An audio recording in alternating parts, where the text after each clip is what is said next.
Partons de l'expression f de x égale 1 plus x à la puissance n et on développe cette expression à l'aide de la formule du binôme de Newton. Donc ça nous donne la somme de k égale 0 jusqu'à n de cnk xk fois 1 à la puissance n moins k, donc qui fait toujours 1. On va raisonner pour n plus grand que 1. Alors maintenant, on a deux expressions pour la même fonction. Donc que donne, par exemple, la fonction évaluée en 1? Ici, ça donne 1 plus 1 à la puissance n, ça donne donc 2 à la puissance n. Mais si on regarde ce que vaut cette fonction avec cette expression-là en x égale 1, ça nous donne la somme de k égale 0 jusqu'à n de cnk. Donc on a notre première égalité. Faisons la même chose, mais avec f évalué cette fois en moins 1. Dans la première expression, on a 1 moins 1 qui fait 0, et 0 à la puissance n, comme n est plus grand que 1, ça fait bien 0. Maintenant, on remplace moins 1x par moins 1 dans la deuxième expression. Ça donne la somme de k égale 0 jusqu'à n de cnk, et on a ici moins 1 à la puissance k. On a notre deuxième expression.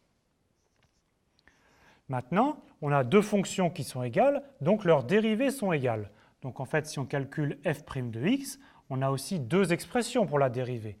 D'une part, ça s'écrit n facteur de 1 plus x à la puissance n moins 1. Mais quand on dérive aussi cette somme, ça devient la somme de k égale à 0 jusqu'à n de k cnk x puissance k moins 1. Alors là, on peut remarquer que pour k égale 0, en fait, ce terme-là est nul. Donc en fait, notre somme, on peut la commencer à k égale 1. Et maintenant, c'est comme tout à l'heure, on a deux expressions pour une même fonction. On les évalue en 1. Donc on regarde ce que vaut f' de 1. Ça fait n2 à la puissance n moins 1, qui est égal à la somme de k égale 1 jusqu'à n de k cnk.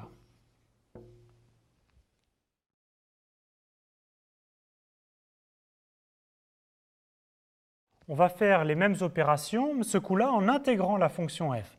Donc on va prendre f, une primitive de petit f, mais il faut faire attention que des primitives, il y en a une infinité, et donc nous, on va choisir la primitive qui s'annule en 0. Donc quelle est la primitive de petit f qui s'annule en 0 en regardant cette expression-là? On intègre ce terme ici, mais ceci ne s'annule pas en 0, donc il faut retirer moins 1 sur n plus 1. Mais on intègre aussi maintenant cette expression-là. Ça donne la somme de k égale 0 jusqu'à n de cnk x à la puissance k plus 1 sur k plus 1. Mais on remarque ici que celle-là, elle s'annule bien en 0 parce que dès qu'on fait x égale à 0, les exposants ici sont toujours non nuls, donc cette expression-là est 0.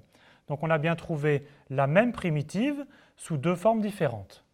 Et ça se finit toujours pareil. On regarde la fonction évaluée en 1 et ça nous donne donc 2 à la puissance n plus 1 sur n plus 1 moins 1 qui est égal à la somme de k égale à 0 jusqu'à n de 1 sur k plus 1 cnk.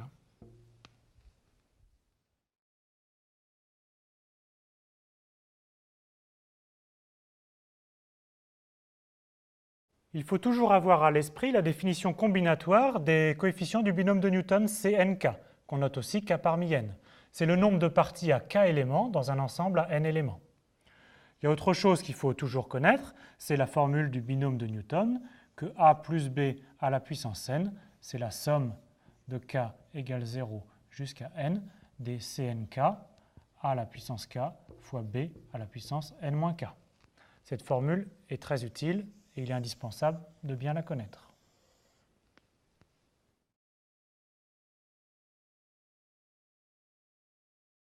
Revenons sur deux des égalités qu'on vient de prouver.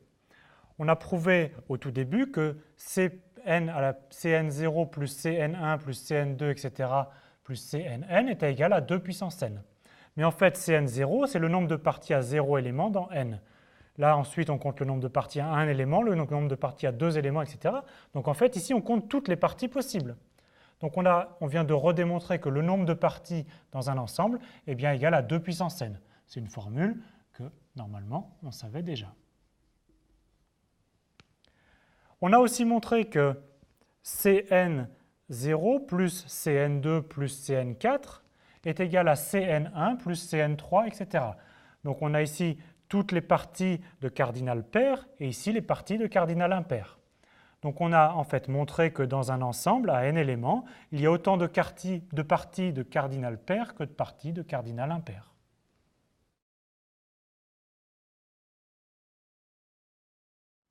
Revenons sur deux des égalités qu'on vient de prouver. On a prouvé au tout début que Cn0 plus Cn1 plus Cn2, etc., plus Cnn était égal à 2 puissance n. Mais en fait, Cn0, c'est le nombre de parties à 0 éléments dans n. Là, ensuite, on compte le nombre de parties à 1 élément, le nombre de parties à 2 éléments, etc. Donc en fait, ici, on compte toutes les parties possibles.